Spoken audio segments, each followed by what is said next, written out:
hukum seorang perempuan kemudian ingin sholat di masjid. Ingin sholat di masjid. Betul yang tadi ibu sampaikan, yang dituliskan bahwa perempuan itu afdalnya sholatnya di rumah. Tapi harus dilihat kapan hadis itu muncul. Karena ada hadis juga yang menyarankan, bahkan memotivasi perempuan sholat ke masjid. Yang tadi disampaikan itu ada riwayat-riwayatnya teman-teman sekalian. Di hadis Ahmad ada, di Abu Daud ada. Itu dari Ummu Salamah radhiyallahu taala anha. Ya, afdalu masajidin nisa qa'ru buyutihinna. Ya, keutamaan atau khairu masajidin nisa. Masjidnya perempuan itu yang terbaik itu qa'ru buyutihinna, di tengah-tengah rumahnya, di dalam ruangan rumahnya. Bahkan di hadis lain, di kamar itu lebih bagus. Ya, kemudian daripada di ruang tengah. Ruang tengah lebih bagus daripada di depan rumah. Artinya semakin ke dalam, semakin ke dalam, semakin di rumah, itulah masjid terbaik bagi perempuan. Kapan hadis itu muncul? Ketika perempuan itu belum aman untuk ke masjid. Awal-awal dibangun masjid di Madinah, baik itu masjid Nabi yang kedua dibangun setelah Quba, kemudian orang-orang pada ke masjid, maka terjadilah 3 sifat yang jika ada 3 sifat ini, perempuan dianjurkan di rumah. Dan nilainya sama dengan laki-laki ke masjid. Apa 3 sifat ini?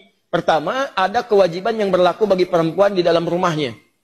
Sehingga prioritasnya di rumah, bukan ke masjid. Misal, dia baru punya anak yang diberikan ASI, atau anak yang harus dirawat, yang kalau dibawa ke masjid justru bisa memberikan gangguan kepada orang sholat yang lain, dan bisa mengurangi rasa khusyuk.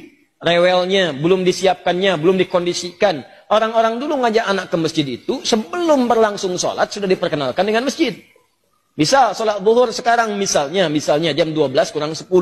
Maka Anda jam 11 datang, jam 10, kenalkan masjid, lihatin, ini tempat untuk khutbahnya, ini mimbarnya, ini sab-sab sholatnya, ini sholat seperti ini, seperti ini, seperti ini. Lihatin, kalau anak-anak itu wajar, memang anak-anak wajar. Kalau jalan, kalau lari, kalau macam-macam, biarkan dulu aja masuk dia, biarkan masuk. Lari-lari di masjid, lewat sana-sini, setelah dia mulai agak nyaman, baru sampaikan, ini rumah Allah. Allah yang sayang pada papa. Yang memberikan rezeki, memberikan kaum main-mainan, membuat kita nyaman hidup. Allah itu sayang. Rumah Allah beda dengan rumah kita. Masuk ke kaki kanan. Ucapkan ini. Kalau kakak ucapkan ini, nanti tobotnya bisa ditambah.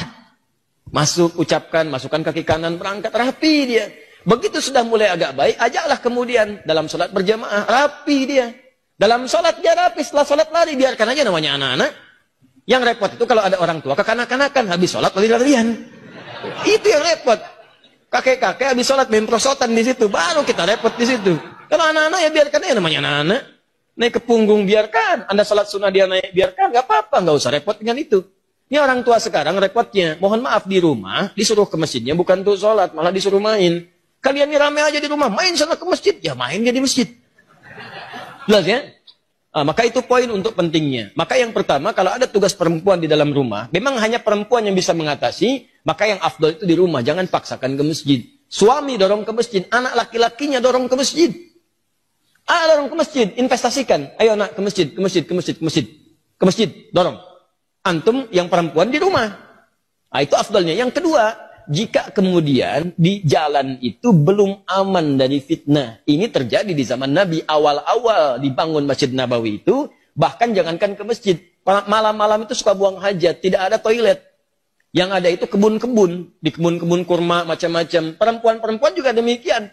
Begitu keluar sering diganggu oleh preman-preman Madinah. Awal-awal di Madinah itu ada preman. Ada, kemudian tobat. Jadi kalau ada preman sekarang, telat. Kalau nggak tobat, keterlaluan. Orang jahiliyah, tobat, preman, tobat, telat. Kalau sekarang ada preman, tidak tobat. Ya Alhamdulillah, Alhamdulillah. Kemarin-kemarin saya lihat ada banyak yang baik-baik. Saya waktu mengisi untuk persiapan Ramadan, itu Masya Allah ada teman-teman dari Pang. Sahabat-sahabat Pang. Masya Allah tampilan, badannya macam-macamnya. Tapi Masya Allah tobat mereka. Begitu bertobat, hal pertama yang mereka lakukan adalah mengganti namanya. Dari Pang menjadi Pangajian. Ya, Pang jadi Pengajian. Tobat. Nah itu diganggu perempuan-perempuan itu, sering diusilin. Sampai bahkan turun ayat tentang jilbab. Ya ayuhan nabiyyu qul li azwajika wa banatika wa nisa'il mu'minin yudnina min jalabibihinna. Hei Nabi, katakan pada istrimu, anak-anak perempuanmu dan perempuan-perempuan yang beriman, sampaikan pada mereka, rendahkan jilbab-jilbab mereka. Ya, asa an yu'rafna fala yu'dzain, sehingga mereka bisa dikenali dan tidak diganggu lagi. Turun ayat ini, turun tentang ayat merendahkan jilbab. Setelah itu masyarakat menyebar. Yang ketiga, memang tidak ada tempat khusus untuk perempuan. Adanya laki-laki saja. Jadi kalau masuk ke sana dia khawatirkan ikhtilaf. Itu yang berbahaya. Maka setelah itulah kemudian dalam 3 kondisi ini perempuan diminta oleh Nabi di rumah, lebih baik di rumah, jangan ke masjid. Setelah kemudian tenang, preman-preman mulai tobat, keadaan mulai tenang, dan masjid mulai luas. Maka muncullah hadis-hadis di Al-Bukhari, di Muslim, bagaimana Sayyidah Aisyah mengatakan kalau kami subuh-subuh itu, banyak perempuan-perempuan datang ke masjid, kemudian dengan selimut-selimut mereka tutupi, sehingga nggak kelihatan, karena gelap. Zaman Nabi kan nggak ada lampu seperti ini. Ya, nggak ada lampu seperti ini, kelihatan. Jadi begitu sudah mulai remang-remang, mereka meninggalkan, sudah cepat lari. Salam, balik ke rumah. Salam, balik ke rumah. Itu tandanya sudah ada saf yang rapi, aman di jalannya, kemudian di rumahnya pun tidak ada tugas yang menuntut perempuan ada di rumah. Maka kalau kondisinya aman seperti itu, terbebas dari 3 hal yang demikian, maka hukum ke masjid itu utamanya sama dengan laki-laki diutamakan. Apalagi kalau suami yang ngajak, bagus itu. Mama ayo ke masjid, safnya ada.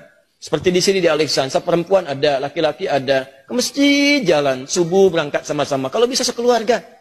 Supaya keluarga itu bisa kenal dengan masjid. Anak-anaknya dibawa, berangkat semua. Oh, Bu, enak tuh pulang-pulang. Masya Allah, selesai, jalan lagi. Jalan, sehat semuanya. Ya, jalannya bagus. Keluarganya juga kumpul. Sama-sama menuju akhirat yang